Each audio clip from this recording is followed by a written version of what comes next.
Hey guys, what's up? Inksmith back again, and today we are talking about a bit of bullying and or harassment within the art community.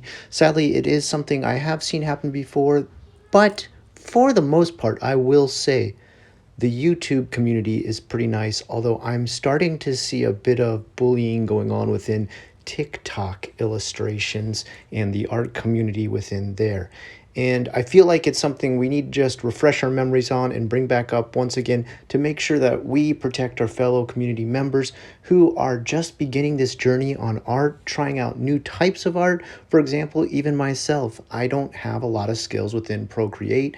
I just use my illustration skills from paper drawing and inking and penciling and try to transfer them to this. But I still have a lot to learn. And there's other people out there. If we don't encourage them and we don't just give them positive reinforcement when they're just beginning this journey, then we can take away a lot of motivation and put a halt to a lot of the stuff they need to do to get to where they want to be. Beginners need positive reinforcement on what they are doing right. This is the beginner level, okay? Coming right out with the constructive criticism that you might give a pro or somebody who's graduated from art college is not necessarily going to help someone who is a beginner. For example, if I were to criticize a small child's art the same way I would criticize one of my fellow peers within my art career, it would be incredibly harsh. Probably I'd leave somebody in tears. So that's not something you want to do. I'm not saying everybody out there is a small child drawing, but even within our teenage years, I think we're still a lot more sensitive. And if there's people starting within that age group and they are starting to learn new forms and media of art, we need to be very gentle and focus more on the positivity rather than any sort of negative aspects. If they really do reach out and they want something pointed out and ask for a little bit of help, for example, I see a lot of people talk about hands or facial positions, such as a 3/4 of profile view, looking upwards and drawing below the chin is a very difficult angle to draw. Tell them to fill up a sketchbook with a bunch of practice art. That's how I got to where I was. Give them different exercises that you do. Pretty much whatever got you to the point that you were at, suggest them to it. And then if it works for them, maybe it'll take them farther on their journey and they'll be able to increase their skills. Harsh critiques of people having done art for a while are okay, but even those need to be constructive. For example, one person might say to me, my art is a little bit too stiff. When it comes to Procreate, I draw some very stiff looking characters. My lines are not as organic as I would like. Bad critiques would be just straight up calling the art garbage or trash art. This doesn't really make the person better. It's just trying to tear them apart and brings them down. This is kind of what we saw back during the times of the big Twitter fiasco with Hana and Kuno. I'm sure many of you remember this. If you don't, let me just refresh your memory slightly. It's a couple who both do art. I don't know exactly which program they use, probably either Procreate or Illustrator. And they decided to look up a fellow creator's artwork because Kuno's girlfriend, Hana, did not like that she had a bunch of popularity on Twitter with a lot of followers when she felt her art was not up to the peer level of her art. They brought it up and there was no constructive criticism done. Pretty much they trashed it. They looked upon it very negatively. They said she was a garbage artist. They also called her broken, which is just, if you are literally attacking the artists themselves and not even doing anything about the art, it's beyond insensitive and it's just straight mean.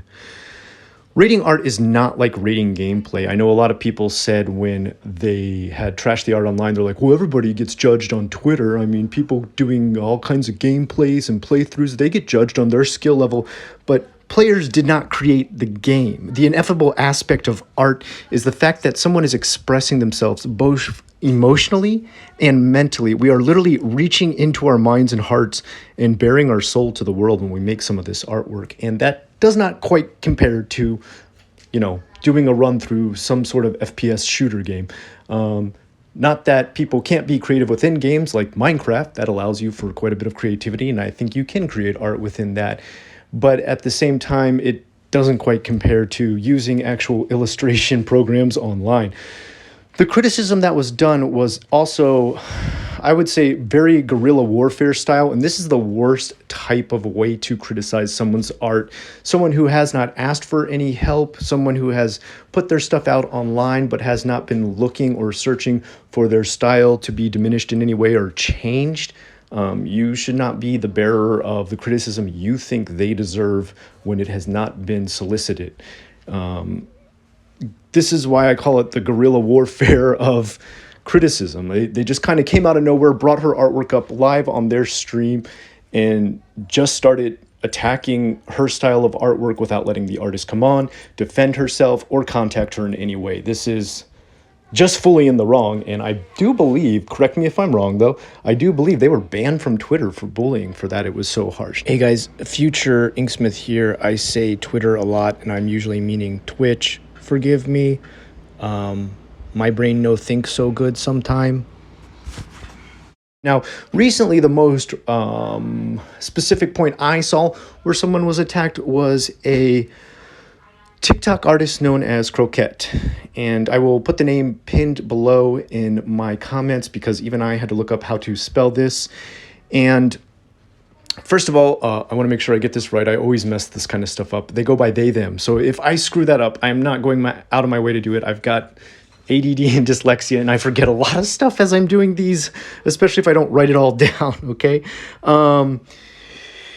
This person had to disable the comments on their artwork that they were doing.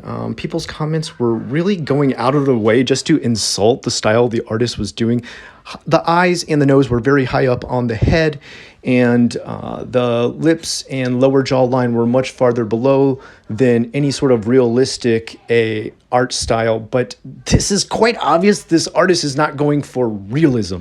You know, if an artist is drawing a style that is anatomically incorrect, like something that's as beautiful as Has Been Hotel or Vivzy Pop, you shouldn't bring up canons of proportion to judge it against. The meanest thing I saw, and this just kind of really bummed me out when I saw another artist do this, is they put a picture of a human skull there and then messed it up to try and look like how the skull would look inside the head of this cartoon character, which, yeah, it would be all sorts of distorted and strange.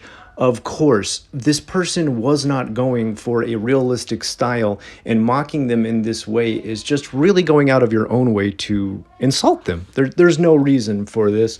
And, you know, second of all, I've mentioned it before, but I live in Japan, and there's actually styles of artwork that go out of their way here to look for faults or create faults to later correct to make the art more beautiful. Kintsugi is a crack-filling artwork where they actually take a plate or a cup and they go out of their way to break it, and then they fill it in with gold because they believe that this disproportioned aspect where a chip has been taken out or the crack within is more beautiful than the complete piece itself. The other one is wabi sabi, which I'm sure many of you have heard of before. This usually tends to rotate around stories that have imperfect endings or very sad endings, but it also goes around all sorts of type of art. For example, the artist who drew the very famous Crayon-chan. If you haven't watch that series, you can type in crayon like you would type in a crayon, and shin, and that'll bring it up. I'm sure you've seen this work before. This person studied in the wabi-sabi style. You can tell that they're going out of their way to make these kind of very imperfect characters, but if you look at that artist's work outside of that show, they are amazing. Like, they have top-notch skill, but they went out of their way to make it more goofy for this style. There is stylization, especially when it comes to animation and cartoons and manga. So the fact that these other people went out of their way to attack this artist on TikTok for this, just to the point that they had to turn off their comments, is just utterly brutal. If you have time after you watch this video and you've gotten to this point, take a time to go try and find this user who created this artwork and just give him a nice positive message. It's something I went out of my way to do, and I hope you guys can do it too. I feel like the way we can really help the art community and encourage is through uplifting our fellow creators, you know, pointing out the positive aspects of what they've already created and encouraging them and motivating them to continue their craft until they reach the level that either they want to be or you would like to see them at. You don't need to push them aggressively, but every little bit of positivity helps somebody get there to where they want to be on their art journey. Whenever any of us have started any skill, job, pastime, or hobby, we sucked. No one starts out as a pro. No one starts out with ultra skill. So no matter where you start from, be ready to help the other person who may not have started on the same level as you or may have started above you. Help each other out, be there for each other in the community, and that's what my main message is today. I hope you enjoyed this video. If you did, please like, comment, and subscribe. I'm super stoked I just hit 1,000. I can't believe it. I've got to do something. I'll probably do an AMA soon. If you have any questions for me, leave them down below. I'll try to look for them in a future AMA. Till next time, I've been the Inksmith. Have a great rest of the day.